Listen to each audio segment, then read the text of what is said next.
going beautifully. General Meade was up with the first streaks of crimson in the eastern sky.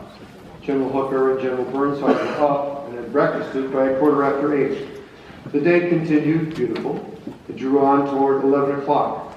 General Ulysses S. Grant was still not up. He was asleep in his famous old Navy hammock swung high above the floor of his headquarters bedroom. Headquarters was distressingly disarranged. Papers were strewn on the floor.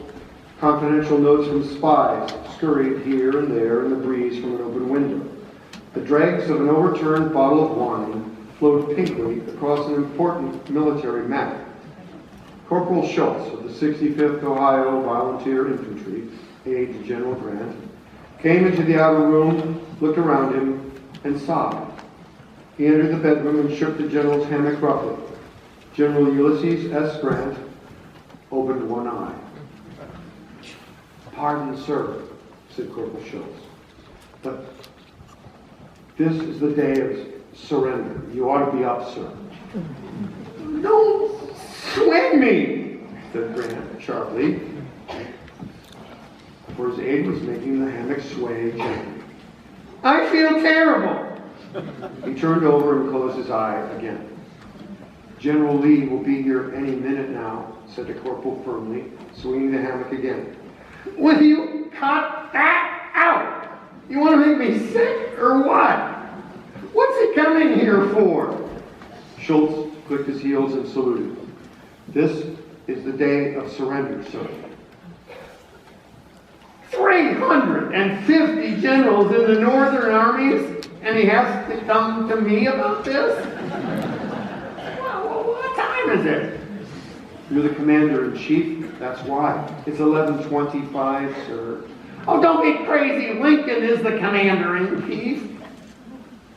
Nobody in the history of the world ever surrendered before lunch. Didn't he know that an army surrenders on its stomach?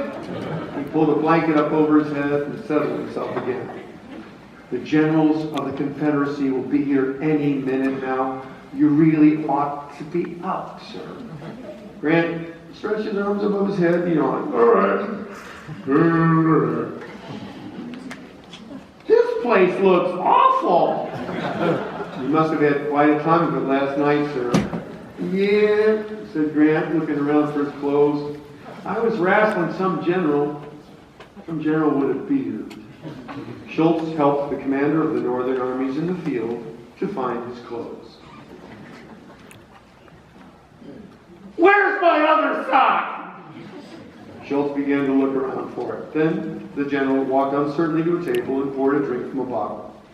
"I don't think it wise to drink, sir." "Oh, never mind about me," said Grant, helping himself to a second.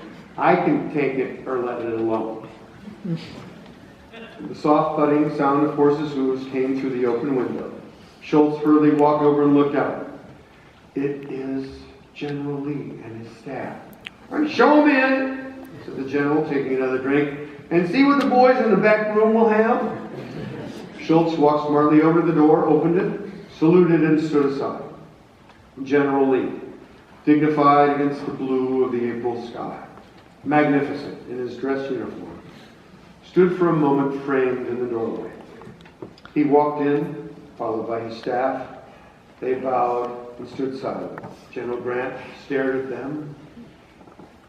He only had one boot on. His jacket was unbuttoned. "I know who you are. You're Robert Browning, the poet."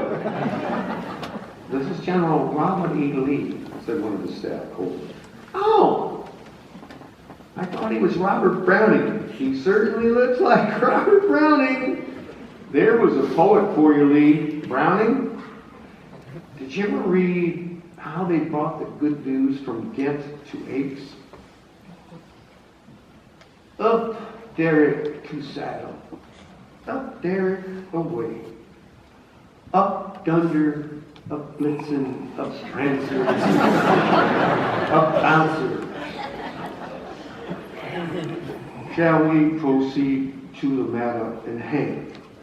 asked General Lee, his eyes disdainfully taking in the disordered room.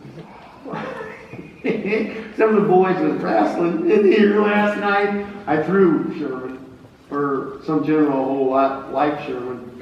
It was pretty dark. He handed a bottle of scotch to the commanding officer of the Southern armies, who stood holding it in amazement and discomfiture. "Get a glass, somebody," he said, looking straight at General Longstreet. "Didn't I meet you at Cold Harbor?" General Longstreet did not answer. "I should like to have this over with as soon as possible," said Lee. Grant looked vaguely at Schultz, who walked up close to him, frowning. "The surrender, sir. The surrender." "Oh, sure. He took another drink. "All right.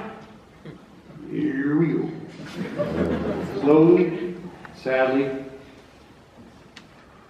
he unbuckled his sword, then he handed it to the astonished man.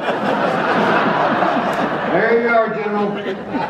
We damn near licked you. If I'd been feeling better, we would have licked you."